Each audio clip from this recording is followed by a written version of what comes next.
வணக்கம் மக்களே.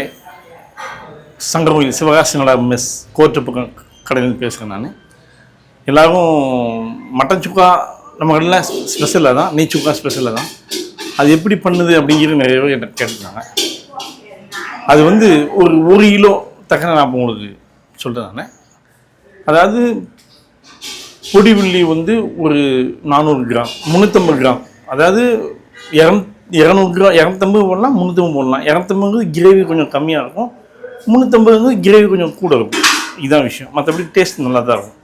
ஸோ அதுக்கு ஒரு 200 கடலெண்ணெய் நமக்கு. ஸோ முதல்ல 200 கடலெண்ணெய் ஊற்றி அதில் நம்ம பொடி வெங்காயம் ஒரு 250 இல்லை 350 அதை போட்டு நல்லா புண்கலகாக வேக வைக்கணும். அதை நல்லா ஓரளவுக்கு புண்கலகாக வந்த உடனே அதில் ஒரு 25 கிராம் வத்தப்பொடி, அதுக்கு 1 டீஸ்பூன் மஞ்சள். ஸோ அதை போட்டு அதை அப்படியே மிக்ஸ் பண்ணி அப்படியே நம்ம வச்சுருந்த மட்டன் சுக்கா 1 கிலோவை அதில் போட்டு அப்படியே ஒரு நல்ல பிரட்டி நல்லா பிரட்டினோடனே அதுக்கு தண்ணி ஊற்றணும்.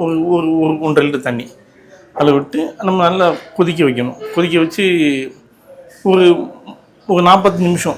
இது கறி இளங்கறியாக இருக்கும். ஒரு 6 கிலோ 7 கிலோ குட்டி, அந்த இடவுல குட்டி நல்ல இளங்கறி. ஒரு 3/4 மணி நேரத்தில் அது நல்லா பாயில் ஆகிடும். ஸோ அதை நம்ம நல்லா பாயில் பண்ணி நல்லா இது பண்ணோம் அப்படின்னா அது நைட் ப்ரௌன் கலராக நல்லா உங்களுக்கு மட்டன் சுக்கா வரும். நீங்கள் நம்ம மட்டன் சுக்கா பாருங்கள், அந்த ப்ரௌன் கலர் ஒரிஜினாலிட்டி நம்ம கடையில் மட்டும்தான் வரும். நல்லா பாருங்கள். ஸோ அது சாப்பிடும்போது உங்களுக்கு அதோடைய தன்மை, அதோடைய அந்த கறியுடைய ஒரிஜினாலிட்டி உங்களுக்கு நல்லா தெரியும். ஸோ இது நல்லா வீட்டில் செஞ்சு பார்த்து நமக்கு கமெண்ட்ஸ் நீங்கள் பண்ணுங்கள்.